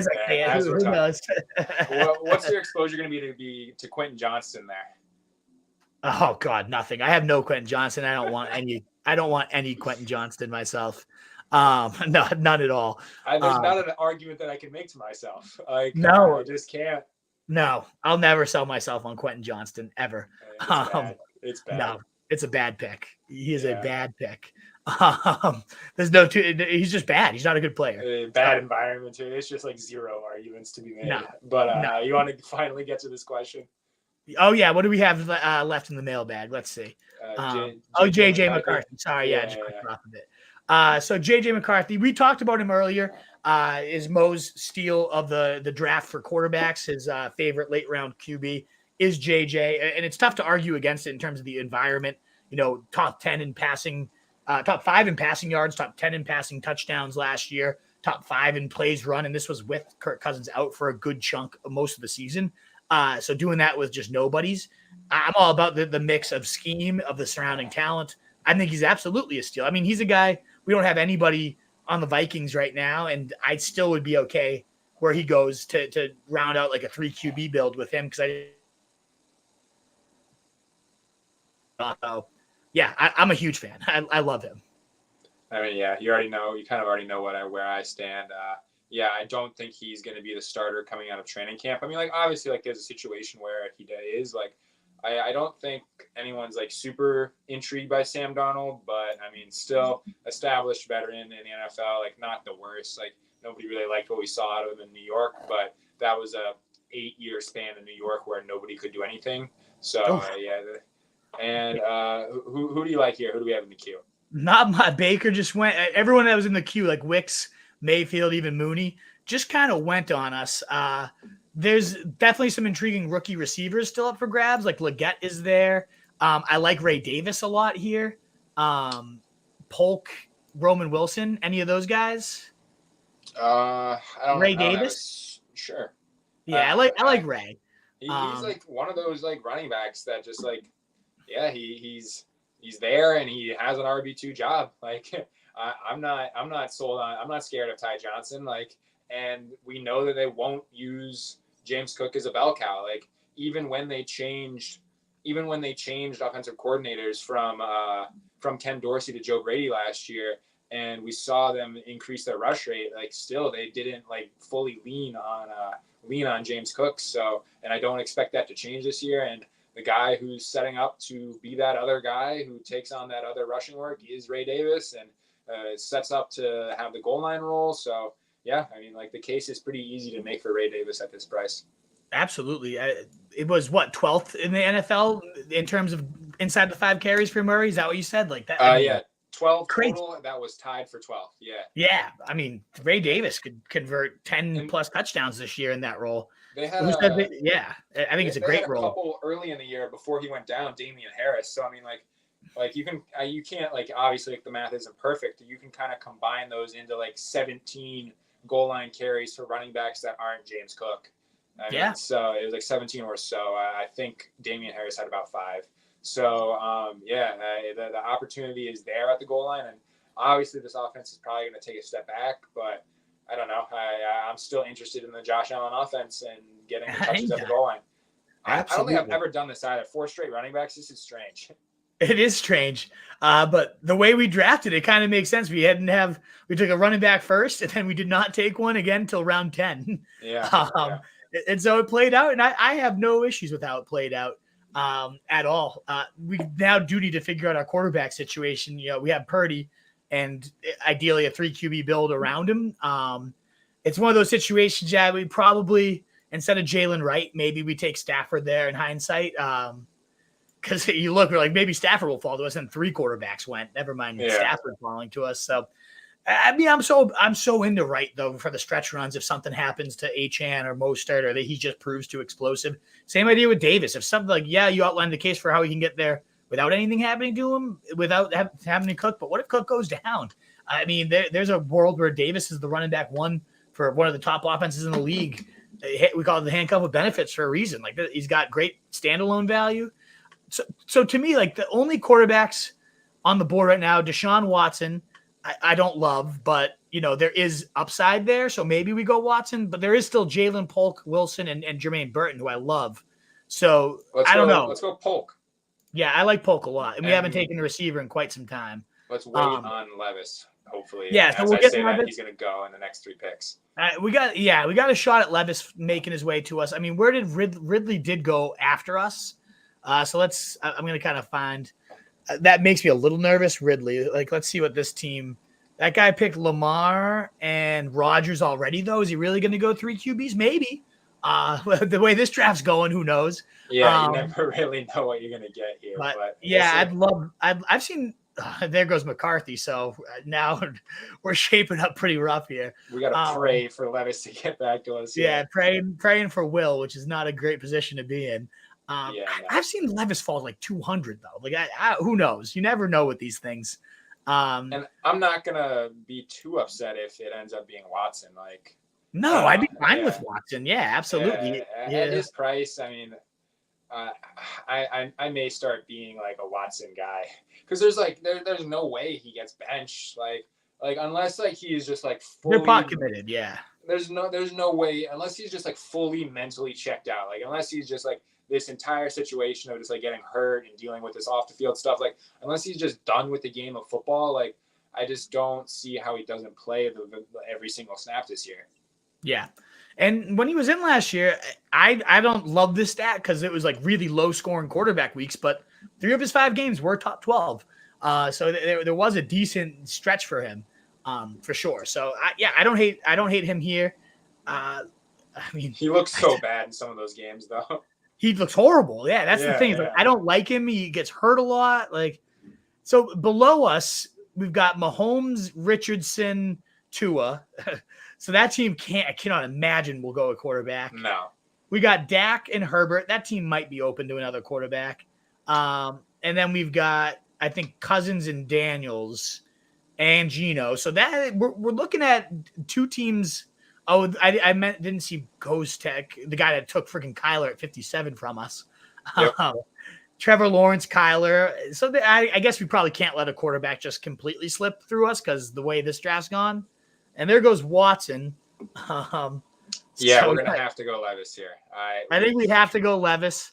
As much as I do like McCaffrey, one receiver we didn't go in because of the I didn't even say it at the top of the draft, but Levis is there. So yeah, I'll take Levis. Kamani is falling though. I mean, we haven't gotten a lot of Kamani. We don't have Gus. We'll go Levis. We got to take Levis. Yeah, right? I will not be sacrificing like our second quarterback potentially being someone worse than Levis for the potential upside of Kamani Vidal. I'm fine with that. Yeah, I won't argue there. I did like Marvin Mims there. I like Kamani Vidal. So if either make it around to us, we will look for them. Mims just went. Yeah, he went right before us. So you know what? That doesn't even hurt. So I'm going with Dell by end of season to be wide receiver 1, followed by Diggs and then Collins. It's hard to tell. I like that take, Krana. It's a little bold that the way they're getting drafted is Dell's the third option. I think Dell and Diggs should be at least flipped. And so I love the Dell is definitely the one I'm ending up with the most just because Nico Diggs. I think Nico is the one I'd want the most too. But I'll take Dell in round 4 over Nico in round 2. I think they'll have similar outcomes. And the way, again, I don't want to base anything off like interviews, but the way Stroud talks about his guys, like Dell is the one he always brings up. If they're like, you could make a dream team of any receivers, and it's like Tank Dell is the first guy that comes to his mind. He's the one he banged the table for in the draft. Like, I love Tank Dell. I think he is such a stud. And maybe I'm biased because I had like 60% of him last year, and he made me some good money. But I love him. I absolutely see a world where he at least outperforms Diggs and goes however farther. So yeah, I'm all aboard it. I'm all aboard. This is the hard-hitting fantasy analysis that people come to this show for. Yes. CJ Stroud put Tank Dell on his ideal starting 11 offense, so he must be the top receiver. You can't discount it. You got to at least consider it. This is exactly what people are coming here for. But I mean, like, obviously, like, no one's gonna like leave 2024 like shocked if Tank Dell is the guy who performs the best in fantasy.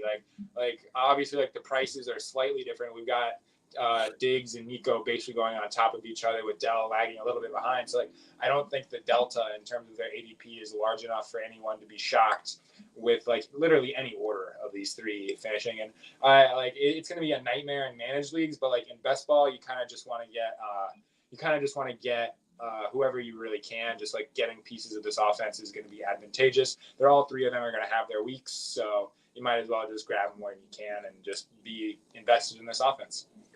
Yeah. Yep. Exactly. So we shall see, but I'll take the cheapest guy for sure. All right. So I'll bring in our queue here. So you can see, me, I'm a fan of Malachi Corley. I really like him. I like McCaffrey. I like Javon Baker. I think either way, we're only looking at one more receiver though. So, I don't know if there's anybody other, or we could be potentially getting an eighth receiver, but I feel worse about our running backs. There goes Corley. I wouldn't hate McCaffrey, even though it's naked here. And like I said, I like Javon Baker. That leaves us, Polk and Baker. We could take Drake May for a later season surge if we do that. So I don't know. What are you kind of feeling here? Well, where are we at in terms of number of running backs? We have 5 backs here. I don't mind either Tracy or the Baker backdoor May. Okay, so yeah, there goes Fields, who's another one I was kind of hoping for later. So you want to go Baker, backfield May, or I mean, if you like Tracy, if you feel good about him, I like Tracy. Yeah, let's go with Tracy. I don't have a ton of Tracy yet, and a lot of these other rookie running backs, the path is there. Yeah, I know this is our running backs are very uncertain after Bijan, but tons of that rookie upside. So if Zeke can we talked about those weather bridges. The storm. This would have been a good team. I don't know where Chuba ended up going, but this is the type of build. I know it was Krana asking about Chuba. This is where you would like a Chuba for sure. He went 153 though. I'm going Ray Davis over Chuba every time. Are you? Yeah. Just the contingent, James Cook goes down. James Cook isn't a big guy by any means. No. Yeah, I was surprised he made it. He didn't miss a game last year, I don't think. So he dropped as good as he caught 4 touchdowns last year. He dropped 4 touchdowns too. I think it was Harditz that tweeted it out the other day, like a highlight video, a low light rather, of him just dropping ball after ball. And 3 out of the 4 drops were sure touchdowns. So not that he's probably going to get benched, but there's some outs for Ray Davis. He's pretty sure-handed. If it's injury, if it's James Cook continues to just bobble the ball, there's a couple times last year where he got Josh Allen blown up in coverage, in protection. So, I'm not opposed.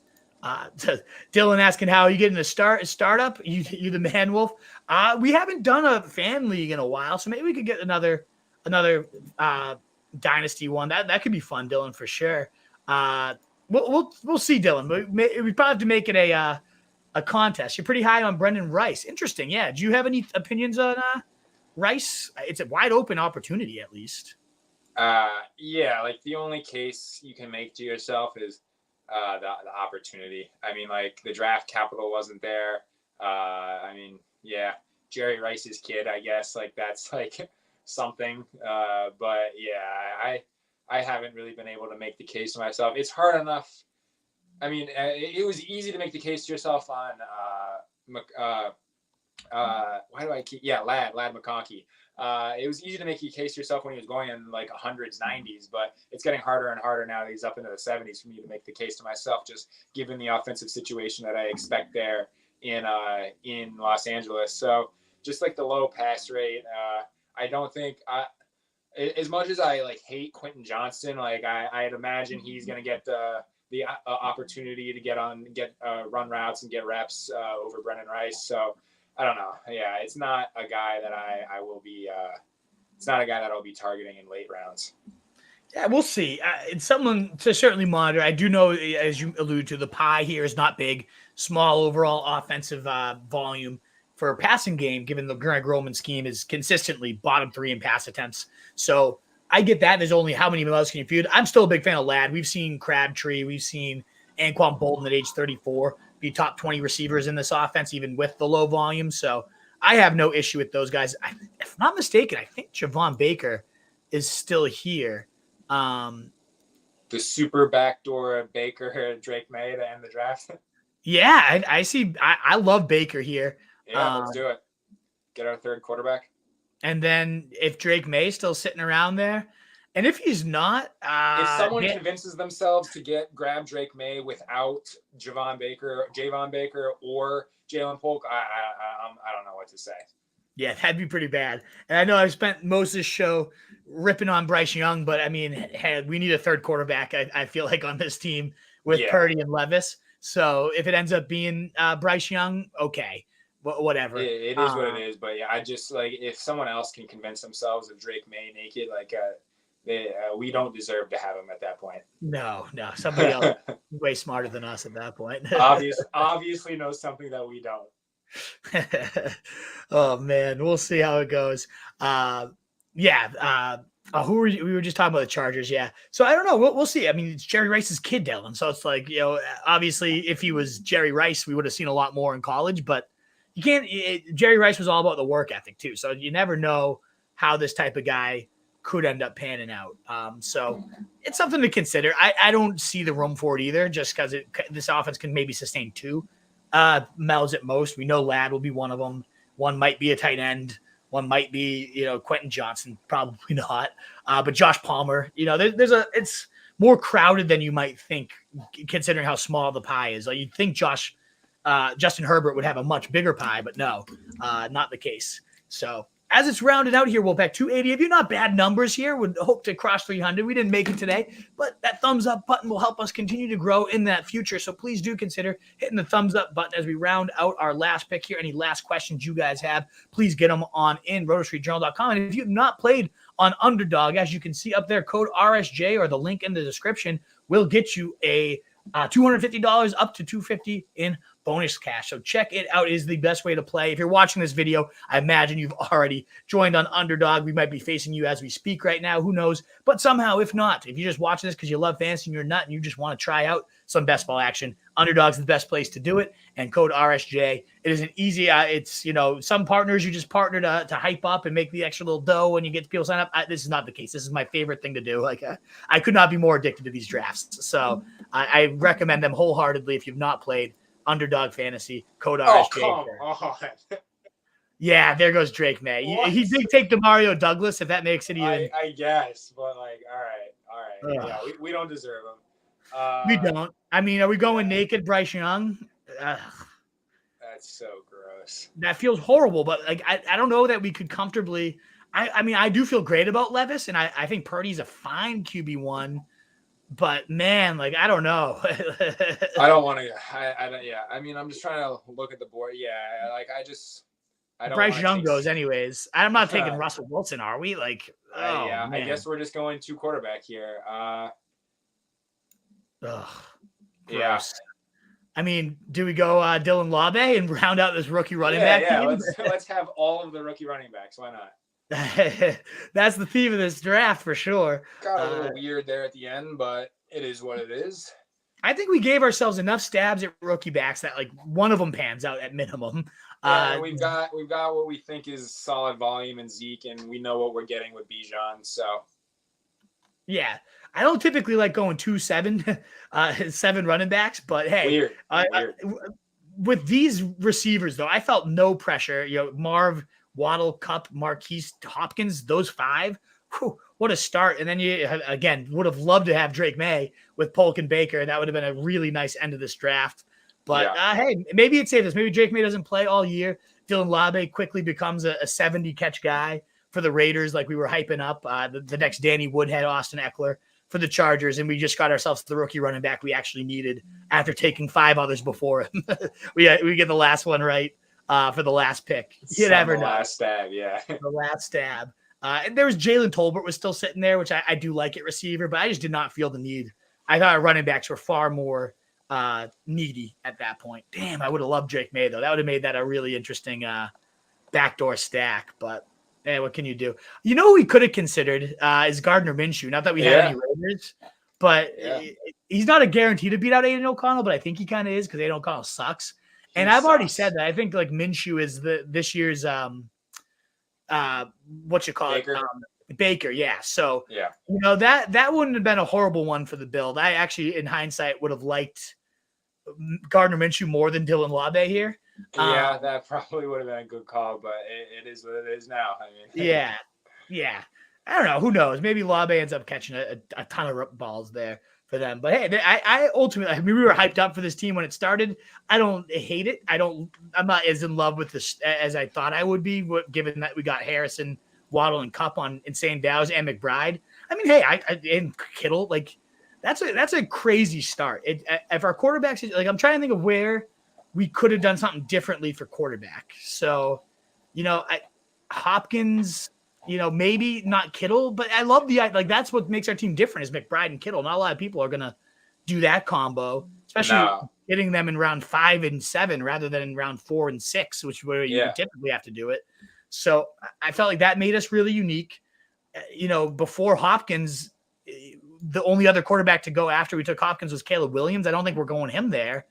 I think we played the board how we had to play it. We didn't. There was no sense in forcing anything, especially a quarterback. And I think we played the board how we should have.